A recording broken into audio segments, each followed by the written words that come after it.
자, 여러분 안녕하세요. 반갑습니다. 자, 이제 118회차 전산세무 1급 시험을 앞두고 있습니다. 세무 1급 준비하시는 여러분, 어떻게 잘 준비하고 계시는가요? 이 세무 1급은 난이도 자체가 너무나 높다 보니 준비하시는 분들도 많지 않고요. 준비를 한 번만에 해서 합격을 딱 하시는 분들보다는 여러 번 시험을 경험하신 분들도 정말 많습니다. 여러분들 중에서 초시로 보시는 분들도 있겠지만 제시로 다시 한번 보시는 분들도 계실 텐데요. 자, 이 117회차 내용을 보시게 되면은 아마 117회차를 응시하셨던 분들은 깜짝 놀라는 부분이 있었을 겁니다. 바로 이 부분이요. 재고자산에 대한 평가 조정 명세서. 내가 최근 3개년도에 기출문제를 풀었는데 이 문제가 한 번도 나오지 않았었어 라고 해서 거의 대부분 잊혀지거나 중요도에서 많이 떨어졌을 겁니다. 자, 저도 한동안은 출제가 될 거예요 라고 예상을 하다가 이 녀석에 대해서는 너무 안 나오니까 잊혀져 있던 내용이긴 합니다. 이 내용을 통해서 우리가 이제 118회차를 준비하면서 생각해야 되는 내용은 뭐냐면 재고자산 평가 조정 명세서가 곧바로 118회차에 또 나올 가능성은 아무래도 많이 없을 겁니다. 자, 하지만 이런 생각은 해봐야 되겠죠. 오랫동안 잊혀졌던 메뉴가 다시 한번 등장할 수는 있겠구나 라고 말이에요. 자, 그러면 선급비용 명세서는 어떠냐? 요즘 따라 자주 보여서 오히려 더 애매했던 내용이기도 하고요. 자, 미상각자산 감가상각 조정 명세서나 감가상각비 조정 합계표, 명세서 합계표인데요. 워낙 자주 나옵니다. 사실은 제가 지난 회차에는 예측을 하진 못했어요. 성급비용 명세서나 기부금, 법인세 이런 건 예측을 했었지만 감가상각은 예측을 하지 못했어요. 왜 예측을 하지 못했느냐라고 하시는데 이 감가상각 같은 경우 워낙 자주 나왔으니까 이제 그만 나와야 되지 않을까 싶었어요. 근데 또 나왔죠. 그만큼 자주 여러분들이 많이 만날 수 있는 가능성이 높은 메뉴이기도 합니다. 그 내용과 같이 연결해서 보면요. 법인세 과세표준 및 세액조정 계산서도 마찬가지 워낙 자주 많이 나오는 내용입니다. 그래서 여러분들이 만약 다음 시험을 준비하는 데 있어서 내가 직전 회차에 감가상각을 봤어. 법인세 과세표준을 봤어. 라고 하더라도 이 내용들은 다시 한번 꼭 정리를 해주셔야 됩니다. 자, 기부금 조정 명세서까지 이렇게 5가지 내용을 출제하셨더라고요. 자, 그럼 이제 여러분들이 진짜 궁금해하는 내용으로 넘어갑니다. 118회차 뭐가 나올 것이냐? 라고 했을 때 이 118회차, 자, 설명하기 전에 앞서서 회사 변경 메뉴를 통해서 반드시 법인 조정은 회사를 변경하고서 진행해야 된다는 거 잊으시면 안 되겠죠. 자, 수익금액 조정 명세서, 조정 후 수익금액 명세서. 사실은 여러분들이 대부분 출판사 기존에 나오는 출간된 책들의 첫 번째로 배우는 메뉴였을 겁니다. 이 내용 너무나 잘 알고 있는데요. 자주 나오기도 하죠. 그러니 나올 때가 되지 않았는가 이런 생각을 해보겠고요. 자, 퇴직급여 충당금에 대해서 나오는 거는 사실 너무 오래전 이 앞에 얘기했던 재고자산만큼이나 너무너무 오래전인데 퇴직연금이 생겨서 퇴직급여 충당금이 안 나오는 거라고 보시겠죠. 자, 퇴직연금에 대해서는 계속 꾸준하게 물어보고 있습니다. 그러니 놓치지 마셔야 되겠죠. 자, 우리가 접대비, 기부금, 대손 사실 그 3가지 정도가 굵은 골자로 보는데요. 이 대손에 대한 내용이 그 중에서 여러분들 이제 또 어렵다라고 하면 어려운 내용일 텐데 대손 놓치시면 안 됩니다. 대손 충당금 및 대손금 조정 명세서 꼭 보셔야 되겠고요. 자, 사실 매 회차 계속 들고 오지만 이제 자신이 없어지기 시작하는 메뉴입니다. 업무무관 부동산 관련 차입금 이자에 대한 이 명세서 우리가 작성을 하는 방법 알고 계실 텐데 근데 저는 이제 나올 거예요 라고 계속 얘기하는데 안 나오니까 뭔가 제가 양치기 소년 같고 좀 그렇습니다. 그래도 이제 매 회차 가지고 왔으면 나올 때까지는 제가 계속 가지고 올 메뉴예요. 자, 업무용 승용차 관련 비용 명세서 워낙 자주 나왔기 때문에 들고 왔고요. 자본금과 적립금 조정 명세서 을서식 많이들 생각하시는데 을뿐만 아니라 갑도 같이 학습을 하셔야 되겠죠. 소득금액 조정 합계표에 대해서는 문제가 따로 나오긴 하지만 얘를 따로 학습하는 친구들은 많지 않은 것 같아요. 왜냐? 앞에서 조정 등록을 통해서 계속해서 연습을 하시면서 이런 상황에서는 송금산입이야. 이런 상황은 입금산입이야. 많이들 연습한 내용들이 거의 여기서는 총괄적인 총체적인 내용이라고 보실 수 있겠죠. 자, 법인세 과세표준 및 세액조정 계산서 직전 회차에 나왔는데 또 들고 왔느냐? 네, 그만큼 자주 나옵니다. 그 다음 제가 오늘 촬영하기 전에 직전에 추가한 9번입니다. 이렇게 많이 들고 올 이유가 있을까 싶은데 이 뭐 찍어주는 것도 아니고 이거 뭐야 라고 하실 수도 있지만 그래도 9번을 놓쳤다가 후회하기 싫었어요. 앞에 재고자산에 대한 내용이 굉장히 오랜만에 나왔다고 했잖아요. 그만큼이나 오래전에 나와서 이제 잊혀질 만한 메뉴가 이 건설자금 이자 조정 명세서입니다. 그래서 오랜만에 나오는 메뉴가 또 뭐가 있을까라고 고민을 하다가 9번 항목까지 가지고 와봤어요. 자, 여기까지 이제 영상을 듣고서 끊고 이제 나가시는 분들도 있을 거예요. 안녕. 네, 그럴 수도 있고 아니면 뒤에 있는 내용들을 조금 더 보는 친구들도 있을 텐데요. 자, 뒤에 있는 내용들은 여러분들이 이제 세무 1급에서 한 번쯤은 풀어봤었던 기출들을 여러 가지 이제 복합적으로 정리를 해서 가지고 왔으니까요. 혹시 내가 정리가 필요하다라고 하시면 영상 끊지 마시고 뒤에 계속 봐주세요. 자, 그러면 보겠습니다. 수익금액 조정 명세서다라고 해서 이제 내용이 보일 텐데요. 제일 첫 번째 이 계정 과목에 대해서 여러분들이 뭐를 가지고서 맞죠? 위에 이 F4 매출 조회를 통해서 제품 매출, 상품 매출 불러옵니다. 기본적으로 제품 매출, 상품 매출을 불러오시는 거고요. 영업의 수익 계정은 모두 다 불러오지 않고요. 이익으로 되어 있는 것들 중에서 부산물이나 작업 폐물이 포함이 되어 있다라고 한다면 이 잡이익에 대해서 부산물 부분, 작업 폐물에 대한 매출 부분에 대해서만 여러분들이 불러오게 됩니다. 왜냐? 이게 바로 법인세법에서 인정하는 수익금액이기 때문에 그래요. 법인세법에서는 전체적인 영업수익과 영업의 수익을 다 수익으로 보지 않고요. 이 영업과 관련된 매출, 제품 매출, 상품 매출과 부산물, 작업 폐물까지 정도만 여러분들이 이게 법인세법상 수익금액이야 라고 학습을 하시면 되겠어요.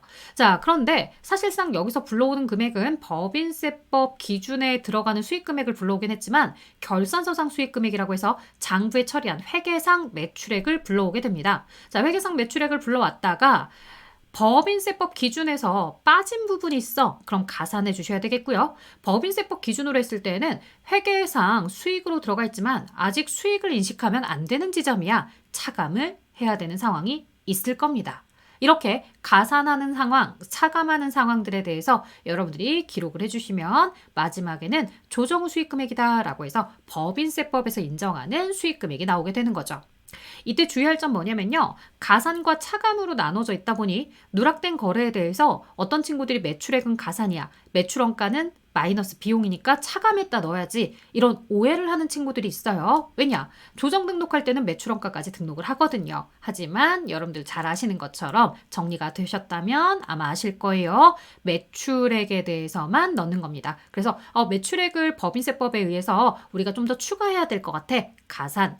법인세법에서는 그걸 아직 매출액으로 보면 안 돼. 차감. 이렇게 진행합니다. 자, 일단 기본적인 수익금액 조정 계산 탭에서 이렇게 설명 입력이 들어가고 나면요. 여기서가 끝이 아닙니다. 상단에 기타 수익금액 조정 탭, 그 다음에 작업 진행률에 의한 수익금액 탭에서 조정해야 될 내용이 있다면 추가로 조정이 필요하겠죠. 자, 기타 수익금액 조정이다 라고 해서 뭐 위탁 매출이라든가 선적진 인도 조건이라든가 이런 것들에 의해서 이 법인세법에서 지금 수익금액을 인식해야 되는 시점에 만약 회사 장부에 잘못 인식이 되었다면 여기서 조정을 해줍니다. 자, F2 계정 과목을 검색해서 진행을 하시면 수익금액 조정 계산 탭으로 가셨을 때 자동으로 반영이 되어 있기 때문에 굉장히 편리한 기능이라서 F2 계정 과목을 검색하는 방식으로 써보세요 라고 저는 수업 시간에 알려드립니다. 자, 그 다음 매출액에 대해서는요. 조정에 대해서 들어가시게 될 때 가산하는 상황인지 차감해야 되는 상황인지 즉 만약에 법인세법상 매출인데 장부에 누락되었다라고 한다면 가산하는 내용으로 넣어줘야 되겠고요. 매출원가를 넣어주셔야 됩니다. 왜냐? 조정 등록에는 누락된 부분에 대해서 입금 산입하고 매출원가는 또 손금 산입을 해야 되기 때문에 그렇겠죠. 자, 그래서 요 입금 산입하는 누락된 매출액 그리고 누락된 매출 원가에 대해선 송금 산입으로 두 가지 조정이 들어가겠구나. 자, 작업 진행률에 의한 수익 금액이다라고 한다면 기본적으로 장기 건설은 이제 작업 진행률에 따라서 진행 기준으로 수익을 인식하게 될 텐데 혹시라도 단기 건설이 나왔다라고 한다면 우리가 보는 회사들은 대부분 이제 중소기업을 기준으로 회사가 나오고 있기 때문에 중소기업의 경우에는 인도 기준으로서 하겠다라고 이렇게 인도 기준을 선택했다면 작업 진행률에 따라서 인식하지 않고 전체 금액을 인식하는 방식이 되기 때문에 그런 부분은 입력하지 않고 넘어갈 수도 있습니다. 그래서 법인세법에 의해서 우리가 기준을 잡았을 때 장기 건설은 이 작업 진행률에 따라 단기건설도 만약에 진행률에 따라 계산하겠다라고 하면 똑같이 입력을 해주겠지만 만약에 인도 기준으로 하겠다라고 한다면 회계장부에 처리한 내용을 따라가는 경우들도 있으니 관련된 기출문제 풀어보셔야 됩니다. 자, 그 다음에 퇴직연금과 관련해서는요, 이 T계정 그려놓고 시작합니다. 기초 퇴직연금 운용자산, 그 다음 단계 납부한 금액, 감소한 금액, 기말 금액, 이렇게 이제 T계정을 여러분들에게 제공하는 시험 문제도 있고요. 제공하지 않고서 그냥 나오는 경우들도 있습니다. 그럴 때 여러분들이 이렇게 T 모양을 그려놓고서 기초, 기말, 납부, 감소로 잘 해주셔야 되겠죠. 감소했다라고 하는 것은 직원의 퇴직으로 인해서 퇴직연금 운용자산에서 지급이 이루어졌다라고 보시면 됩니다. 자, 여기 이제 단계 납부하는 거겠고, 그러면 기초다라고 하는 금액은 어떻게 들어가겠습니까? 기초 금액에서는 요거 들어가겠고요. 단기 감소는 해약한 금액, 납부는 납입액. 그래서 마지막 기말이 자동 산출이 될 거예요. 자, 그래서 19번, 20번, 21번, 22번 이렇게 순서대로 윗줄에서 순서대로 기억을 해주시면 덜 헷갈릴 거고요. 자, 그리고 이제 보통은 우리가 납입할 때 손금으로 처리를 합니다. 그래서 이제 납입액이 뭐가 되겠어요? 손금 산입이 되는 금액일 거고요. 그 다음에 이제 조정금액이다라고 해서 뭐를 처리하게 되냐면 여러분들 그거 아시죠? 내가 납입을 할 때 손금 처리를 하기 때문에 사실 감소할 때는 즉 직원이 퇴직했을 때는 손금으로 처리할 게 없어요. 이미 납부할 때 손금 처리가 끝났기 때문에. 그런데 대부분의 회사들은 직원이 퇴직했다라고 하면 이렇게 퇴직급여다라고 비용으로 처리를 하는 거겠죠. 그러다 보니 이 해약한 금액이 지급한 금액이 뭐가 되더라는 거예요. 퇴직급여 비용 처리했는데 지금 비용 처리하면 안 돼. 이미 손금 인정을 받은 금액인데 지금 비용 처리했다고 이렇게 비용으로 처리한 건 손금 불산입. 그래서 직원이 퇴직을 했다라고 했을 때 해약액 수령하는 금액을 손금 불산입으로 조정을 하는 이유가 바로 이렇게 퇴직급여라는 비용 계정으로 처리했을 때 문제가 됩니다.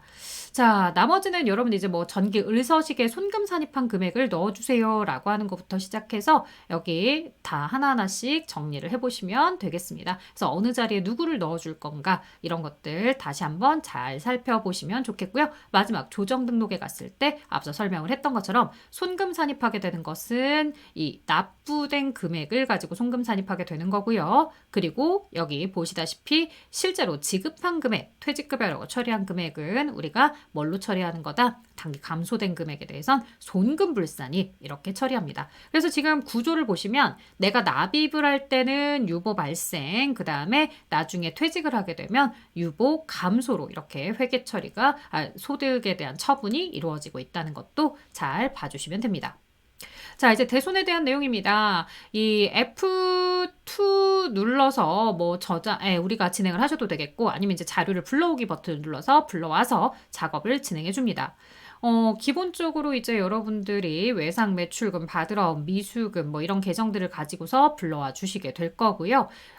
대손 충당금으로 회계 처리를 했을 수도 있겠죠. 자, 그래서 전표에 입력된 대손 거래들을 먼저 불러오신 다음에 만약에 대변에 외상 매출금을 내보내면서 대손 충당금으로 처리를 했다. 라고 한다면 대손 충당금 상계 자리, 만약에 대손 상각비로 회계 처리했다라고 한다면 단기 손비 계상액으로 금액을 넣어주셔야 되겠고요. 자, 그 다음 금액을 넣을 때도 28번 시인액짜리냐 29번 부인액짜리냐 이걸 넣으셔야 될 텐데 세법상 만약에 대손의 요건을 갖추고 있으면 28번이 되겠고 세법상 아직 대손의 요건을 갖추지 못하면 부인해 주셔야 되기 때문에 부인액짜리에 들어가겠죠. 간혹 1,000원의 비만가액을 남겨둬야 될 때 전체를 모두 다 대손 충당금으로 처리를 했다면 1,000원은 부인액으로 나머지 금액만 시인액으로 넣어줘야 되는 경우들의 문제들도 있었을 겁니다. 자, 이렇게 이제 부인액들에 대해서 나오게 되면은 손금으로 인정이 안 되는 거니까 손금 불산입 이렇게 처리가 되어야 되겠고요. 자, 이렇게 부인액들이 나오게 되면 당해년도에 지금 현재 회계 처리는 이루어져 있는데 실제로 세법상 아직 대손으로 처리하면 안 되는 즉 채권 잔액을 빼면 안 되는 내용이기 때문에 채권 잔액이 빠진 만큼은 다시 증가시키도록 이렇게 단기 자리에다가 넣어주셔야 될 겁니다. 자, 아래는요, 뭘 설정하고 싶은 거냐면, 이 기본적으로 회계 장부상 외상 매출금 잔액을 불러옵니다. 하지만 세법상 외상 매출금 잔액이랑 꼭 일치하진 않을 수도 있겠죠. 시인이 된 내용으로 다 같다면 상관없겠지만 부인액이 있어서 장부에 기록한 게 법인세법상의 이 대손금뿐만 아니라 채권 금액도 다르게 책정이 될 테니까 만약에 과도하게 감소된 게 있다고 한다면 단기 쪽에 넣으셔서 뭐를 해야 되겠어요? 다시 채권 금액을 늘려서 세법상 채권 금액으로 만드신 다음에 그 채권 잔액을 기준으로 대손 설정률을 써주는 내용인 겁니다. 구조가. 그래서 전기의 대손 요건을 미충족했을 때 단기까지 미충족한 상태냐라고 하는 부분, 그렇다면 이제 전기에다가 넣어주겠죠. 조정하지는 않습니다. 조정 등록을 할 필요는 없어요. 이미 조정 등록이 되어 있는 상태인데 아직도 그 대손에 대한 요건이 충족되지 않은 상태로 쭉 계속해서 이어지고 있는 거예요. 그렇다면 아직 해소가 되지 않았어? 그럼 전기에 나온 차이가 아직도 밸런스 차이를 나타내고 있어. 아직도 손금의 요건을 갖추지 못해서 계속 이어지는 상태야 라고 넣어주는 거고요. 자, 당해년도에 발생한 사항들에 대해서 넣어주는 거. 1,000원의 비만가액에 대해서 부인액 자리에 들어가게 됐다면 그 1,000원의 비만가액을 이 부인액에 있는 거니까 단기에 발생한 내용으로서 처리하게 되겠고요. 반대의 경우도 있어요. 마이너스로 써야 되는 경우들. 뭐겠어요? 소멸시효 완성채권에 대해서 회사는 장부에다가 미처 기록하지 않은 거예요. 그런데 어떤 상황이 왔다라는 거예요. 세법에서는 이 소멸시효 완성을 신고 조정 항목으로 보고 있기 때문에 여기다가 마이너스로 야 지금 채권 너희 회계장부 안에서는 외상값 100만 원이 빠지지 않았는데 소멸시효 완성된 채권이니까 100만 원을 빼서 채권 세법상 잔액은 뭐 예를 들어서 900이래 이런 식으로 넣어주셔야 되는 거죠. 이런 부분들은 실제로 뭐도 해야 된다? 신고조정 항목이기 때문에 이렇게 손금산입 조정도 필요하게 되는 겁니다. 그래서 조정을 등록해야 되는 상황들도 물론 있겠고 그리고 여기에 단계의 채권의 금액을 증가시키는 상황인지 감소시키는 상황인지 구분 잘 해주셔야 되겠고요. 자, 그 다음에 기본적으로 1%와 실적률 중에 더 큰 건데요. 뭐 문제에서 1%다라고 하면 기본율에 넣으면 되겠지만 만약에 구하셔야 되는 문제라고 한다면 1번의 채권 잔액에다가 그 다음에 이제 시인액들에 대해서 위에 있었던 28번, 31번 시인액들 단계 대손으로 처리한 내용들을 여러분들이 가져다가 실적률을 계산해 주시게 될 거고요. 자, 그 다음에 이제 단계 회사가 대손 상각비로 얼마나 계상을 했느냐. 그 다음 기말 금액이 실제로 세법에서 우리가 보는 손금으로 처리할 수 있는 금액이기 때문에 만약에 단계 대손상각비로 설정한 것 이외에 기말 금액까지 부족한 금액 얼마인지 추가로 보충을 해주셔야 되겠고요. 그래서 이제 기말에 회사가 대손 충당금으로 회계 처리해 놓은 그 금액을 가지고서 우리가 세법상 한도를 비교해 보는 거죠.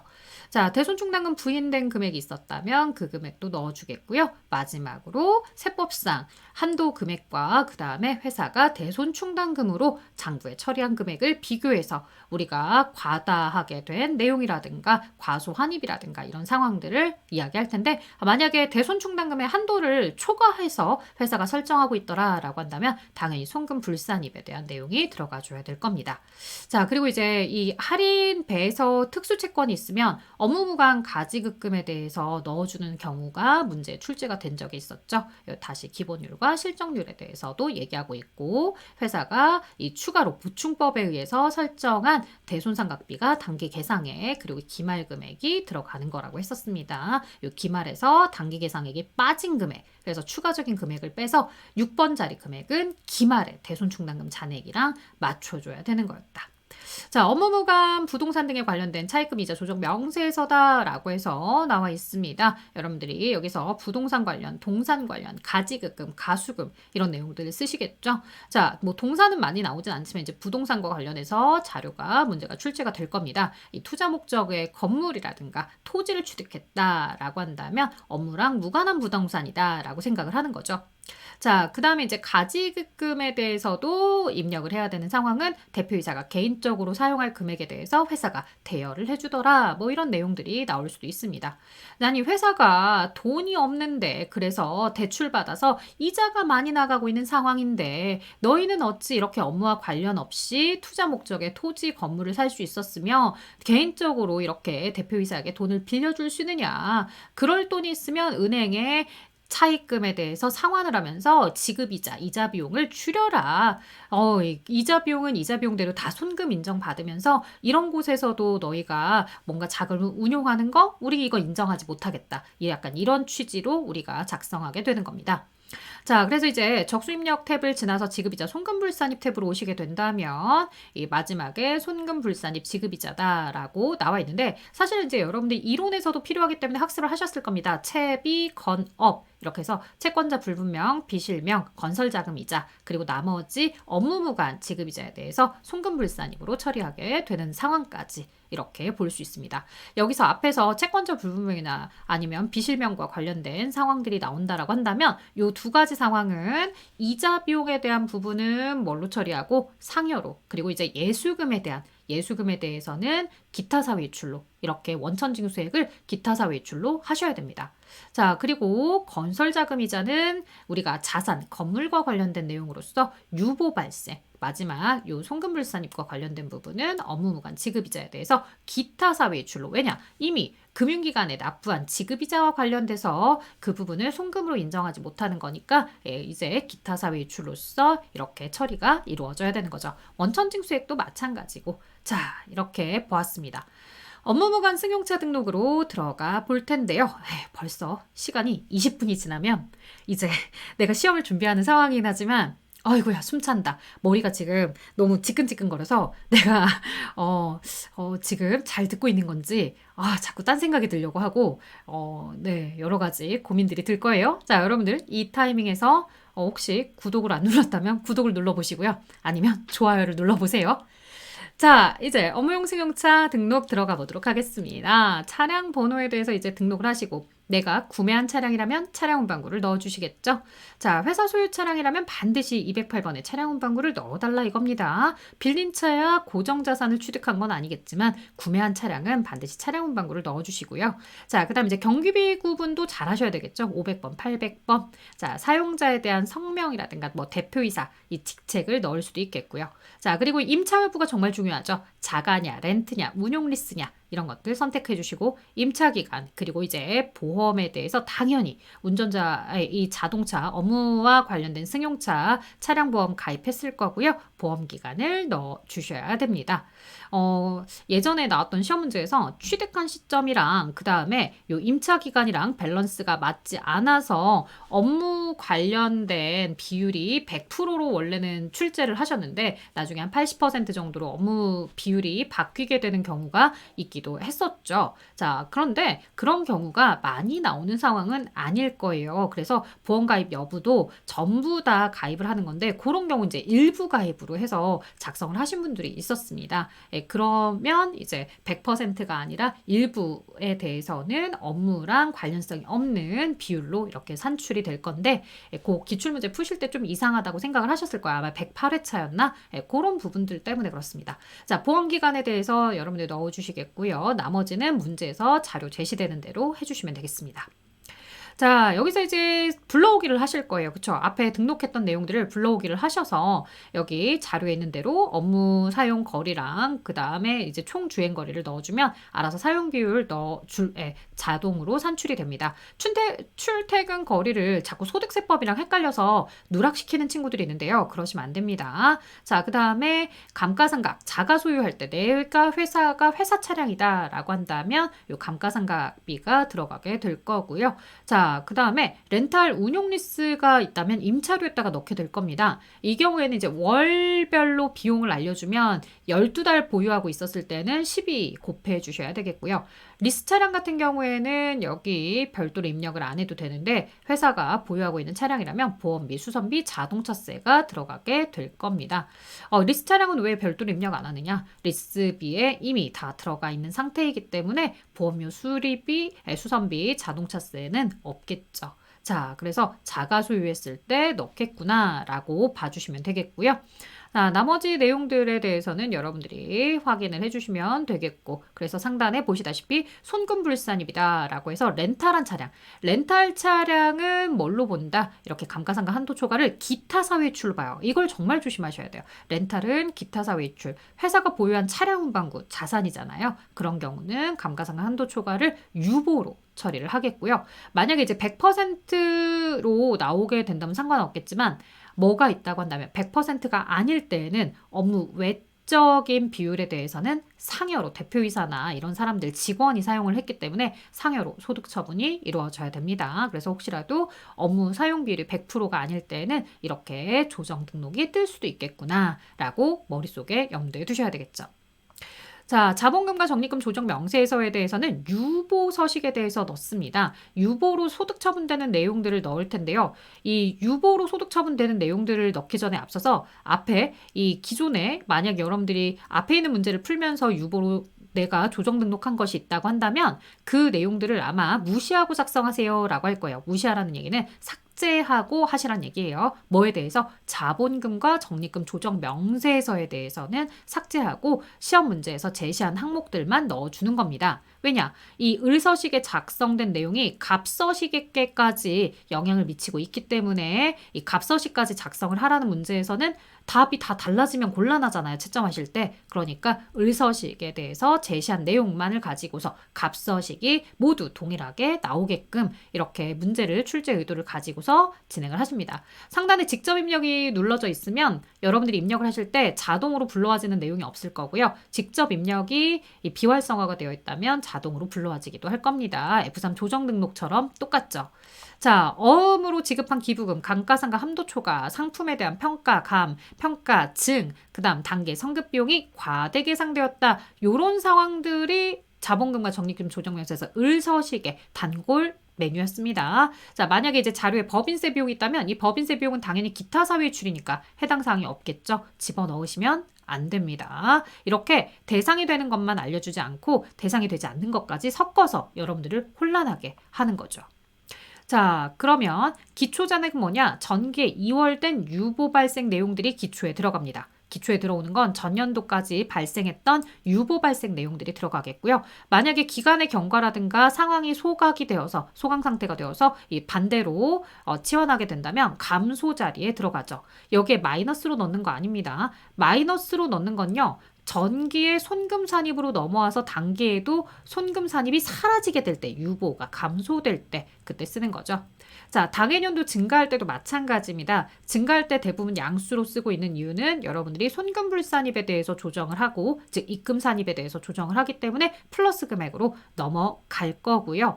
만약에 유보에 대해서 처리를 하는데 손금 산입이었다라고 한다면 이 자리에 단계 유보 발생이 마이너스로 들어가서 기말도 마이너스 표기 될 것입니다. 자, 이렇게 전개 입금 산입했던 애들은 양수 금액이 그대로 당해년도에 유보 감소가 되면 양수로, 만약에 전개 손금 산입이었던 아이들은 음수로 체크가 되어 있을 테니 그 상황이 손금 불산입으로 사라지게 된다면 마이너스 감소 자리에다가 넣어주셔라. 자, 단계에 대한 상황들도 나와 있습니다. 자, 그 다음에요. 여러분들 법인세 과세표준 및 세액조정 계산서 있는 자료 그대로 넣어주시면 되겠고요. 혹시라도 가산세에 대해서 작성을 자동으로 산출해서 넣어주세요 라고 할 때도 있었고요. 그 다음에 이 원천 징수와 관련한 원천 납부세액에 대해서도 작성을 해서 여기에 자동으로 반영해 주세요 라고 할 때도 있었습니다. 그런 부분들 주의해 주시고, 최저한세는 사실 연달아 나올 수도 있지만 직전에 나왔기 때문에 최저한세와 관련해서는 특별하게 고민하지 않으셔도 될 것 같고, 분납할 세액이다 라고 한다면 먼저 선으로 반드시 1,000만 원 이상은 내셔야 되겠고요.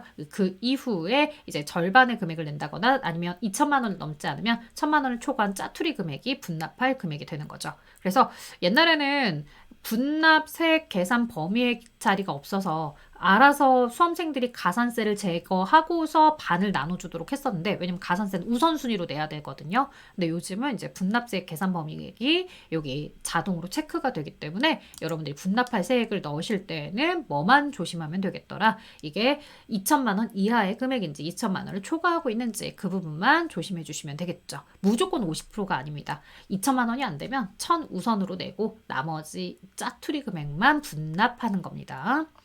자, 그 다음에 건설자금이자 조정 명세서다라고 해서 가지고 왔습니다. 건설 자산명 써주시겠고요. 차입이라든가 이자율, 지급이자, 준공일 이런 내용들은 자료에 맞춰서 써주실 텐데 써줄 때 주의할 점은 차입기간 전체 이자 비용에 대해서 넣어주되 차입기간 전체 만약 이자 수익이 있었다. 그 자금을 내가 대출을 받아서 그냥 이자만 낸 것이 아니라 그 대출받은 금액을 다시 입금을 시켜서 이자 수익도 있었다라고 한다면 이자 수익 부분을 제거하고서 순수하게 지출된 부분만 쓰시면 됩니다. 왜냐? 이자 수익은 따로 입금 산입으로 들어가고 있기 때문에 그래요. 그러니까 수익 금액으로 들어갈 거기 때문에 얘는 됐고 나는 뭐에 대해서만 순수하게 정말 지출한 내용에 대해서만 넣어주는 거죠. 그래서 차입한 전체 기간에 대해 넣어주겠고요. 이 앞에 있는 지급이자가 차입한 전체 기간을 가지고서 산출을 했다면 뒤에 대상 금액이다라고 하는 건요. 공사 기간 동안의 이자 비용이에요. 물론 공사 기간 동안에 이자 수익이 발생한 게 있다면 그것도 밸런스를 맞춰서 빼고 정말로 공사 기간 동안 순수하게 내가 지출한 이자가 얼마냐 이걸 가지고서 판단해 주는 거고요. 자, 여기서 이제 나온 금액을 아래 건설 중인 자산분의 건설자금 이자 쪽에 넣어 주시겠죠. 자, 그리고 이제 조정을 하실 때는 건설자금 이자에 대해서 유보 발생이다라고 처리가 이루어져야 될 겁니다. 자, 그 다음에 미제출 가산세다라고 해서 뭐 지출증명 서류에 대한 내용들이 나오게 되는데 어머나 가산세 계산서는 앞에 예측 안 하셨는데 여기 왜 들어와 있을까요? 라고 하시는데 그냥 들고 왔어요. 그래서 앞에 영상 뚝 끊고 빠이빠이 한 친구들은 못 보고 그냥 넘어가는 거고 여러분들처럼 끝까지 영상을 지켜본 친구들은 마지막에 있는 내용대로 보고 가시겠죠. 나온다는 얘기는 아니지만 혹시라도 나올까봐 다시 한번 정리해 드리려고요. 자, 지출증명 서류 에 대해서 3만 원 초과한 부분에 대해서는 적격 증명 서류를 꼭 받아야 되는데 만약에 증빙이 없다거나 일반 과세자의 거래에 대해서 이제 송금 명세서를 받아왔다라고 하면 문제가 되는 거죠. 아니 왜 적격 증명 서류 안 받아오고 송금 명세서를 받아와라고 하면서 가산세 내라는 거고 일용직 근로자에 대한 지급 명세서에 대해서 우리가 다음 달 말일까지 이렇게 제출을 해야 되는데 혹시 하지 않았다고 한다면 우리가 0.25%로 가산세를 내시는데 혹시라도 그래도 늦었지만 1개월 이내에 제대로 하고 있더라 라고 한다면 50% 감면을 받아서 0.125 이렇게 진행을 하시면 됩니다. 자, 가산세는 넣지 않습니다. 가산세 들어가지 않는 거 개인과의 거래나 국민연금 지료용지 이런 부분들에 대해서는 적격한 증명 서류를 제출하기가 어려운 상황이죠. 개인이랑 거래를 하는데 어떻게 세금 계산서를 받아올 수 있겠습니까? 이런 상황들에 대해서는 가산세 계산할 필요가 없어요 라고 얘기해 주는 거고 국민연금 지료용지는 그 지료용지 자체만으로도 우리가 적격 증빙이라고 인정하마 라고 얘기했기 때문에 이런 내용들은 가산세 대상이 되지 않는다. 자, 가지금 인정이자 조정 명세서. 어머, 이건 없었잖아요. 네, 맞아요. 여러분들 없었으니까 영상 여기서 뚝 끊고 나가도 되고 혹시라도 나 이것도 잘 몰랐는데 라고 하시면 귀 좀 끝 들어주세요. 자, 가지금 인정이자 조정 명세서 직책이나 이런 것들에 대해서 먼저 가지금 가수금 대표이사에 대해서 주로 나오죠. 이 대표이사들한테 우리가 이 금액을 대여해 줄 일이 없는데 대여를 왜 해준 거야? 라고 하면서 그 대여해 준 부분만큼에 대한 뭐를 보겠다는 거예요. 이자 수익에 대해서 우리에게 야, 이자를 적절하게 받았어야지 왜 이자를 받지 않아? 왜 무이자 혹은 저이자로 저리로 이렇게 돈을 빌려주는 거야? 이자 받지 못한 부분에 대해서 너희가 이런 조정 명세서들을 작성을 하면서 이자 수익으로 산출되었던 금액 만약에 그런데 그 산출된 금액을 받지 않았어? 그럼 받지 않은 금액 혹은 저금만 받았어? 그럼 덜 받은 금액만큼 이자에 대해서 입금 산입하도록 해 라고 얘기하는 거죠. 자, 이런 내용들이었고요. 만약에 이제 이자율을 그럼 어떻게 산출을 할 거냐라고 했을 때 이 두 가지가 있겠지만 만약에 가중평균 차입이자율로 하게 됩니다 라고 한다면 특수관계자 아닌 일반적인 은행으로부터 내가 차입했던 객관적인 신뢰성이 있는 그런 데이터들을 가지고서 내가 외부에서 돈을 대출받으려고 하면 대출이자가 평균적으로 얼마 정도 되더라. 아니 그러면 내가 누군가한테 빌려줬을 때도 그 평균 이자만큼은 우리가 뭐를 해야 되겠구나. 이자 수익으로 계산해서 받아놨어야지. 이런 개념에서 차입금과 관련된 가중평균 차입이자율을 계산하도록 하는 겁니다. 자, 대표이사에 대한 내용들 그리고 이제 특수관계는 제외해라. 왜 신뢰성이 떨어지는 이자율 제외하고 차입한 대출한 이자들에 대해서 이자율을 적정 이자율을 평균 이자율을 계산을 해서 그 이자율 계산한 것만큼 대여한 금액과 이자율에 대해서 계산을 해서 입금 수입액이 나오게 되는 거죠. 이 차입금별로 각각 구분해서 입력해 주도록 왜냐면 이자율이 다 다르니까. 자, 그래서 이제 을지서식에 와서 나머지 갑지서식까지 자동으로 넘어오게 되면 약정이자 수령이자가 있었다라고 하면은 입력을 하는데 만약에 인정이자 계산된 것보다 약정이자가 더 많은 상태인 거예요. 더 많은 이자를 받기로 한 거예요. 대표이사지만 이자 많이 내세요 라고 했던 거예요. 그럼 입금 산입할 필요가 없는 거죠. 자, 약정이 없는 상태에서 회사가 혹시라도 대변의 이자 수익에 차변의 미수수익이라고 썼다. 약정이 없어? 그러면 이건 못 받는 금액일 텐데 이거 그냥 뻥으로 써놓은 거구나. 그렇다면 이런 경우는 영원으로 즉 회사가 받은 금액이 없는 상태로 이렇게 가는 거죠. 자, 이런 내용들은 풀어보셨으면 무슨 얘기인지 아실 거예요. 이자 지급 약정이 없는 경우 회사가 계상한 이자 수익은 전액 입금불산입으로 처리하도록 하고 있습니다. 라고 얘기하고 있고요. 왜냐면 대변의 이자 수익 회계 처리를 하고 차변의 미수 수익을 처리했기 때문에 이 이자 수익한 부분에 대해서는 다 입금 불산입 처리를 하고 여기서 나오는 인정이자만큼은 입금 산입으로 이렇게 가도록 하는 거겠죠. 자, 그래서 결국에 여기서 조정액으로 산출되는 금액은 대표이사에게 받아야 됐던 금액인데 받지 않았구나. 이자 수익으로 처리를 하면서 상여로 소득 처분을 해라 라고 이야기를 하는 거죠. 자, 네, 여러분들 여기까지요. 사실 제가 이 내용은 쓸까 말까 고민하다가 마지막에 쓰는 내용입니다. 혹시라도 여러분들 오해하지 마세요. 제가 이 출제와 관련해서 이런 것들이 나올 것 같아요 라고 하는 걸 너무 맹신하시고서 이것만 준비했다가 야, 당신이 나온다고 했는데 이거 안 나왔지 않느냐? 왜 수험생을 혼란에 빠지게 하느냐? 이런 댓글들을 한 번 받은 적이 있었는데 사실 그 댓글을 받은 이후에 이 영상을 정말 접을까도 생각을 했었는데 꼭 이 시즌만 되면 올려주세요 라고 해서 제가 이제 올리긴 합니다. 왜냐? 보고 싶어 하는 사람들이 많은데 이 혼란을 가진다는 한 분 때문에 그분 이제 더 이상 제 채널을 보지 않으실 텐데 그분 때문에 안 하기가 그래서 제가 올려드립니다. 혹시라도 여러분들이 이걸 보시면서 저게 꼭 나온다고 했으니까 저것만 봐야지 라고 생각하지 마시고요. 이 영상은 여러분들이 마지막에 정리가 좀 되었으면 좋겠어. 내가 혹시 잊은 게 없나? 다시 한번 체크하는 영상이 있었으면 좋겠어 라고 하는 용도로 쓰셨으면 합니다. 여러분들의 합격을 진심으로 응원하고 있고요. 자, 여러분들 시험 잘 보고 오셨으면 합니다. 제가 현재 1타 클래스에서 전산세무 1급을 진행하고 있어서 여러분들이 혹시라도 나 전산세무 1급을 준비하려고 하는데 영상을 찾다가 이런 영상도 봤어. 근데 설명이 마음에 들어. 그러면 1타 클래스에서 저를 만나시면 되겠고요. 나 전산세무 1급은 됐고 재경관리사 준비하고 싶어. 그러면 재경관리사 하고 있으니까 와주시면 됩니다. 자, 여기까지 여러분들에게 설명을 드렸습니다. 여러분들 모두 다 좋은 성적 거두셨으면 좋겠습니다. 자, 여기까지 할게요. 안녕.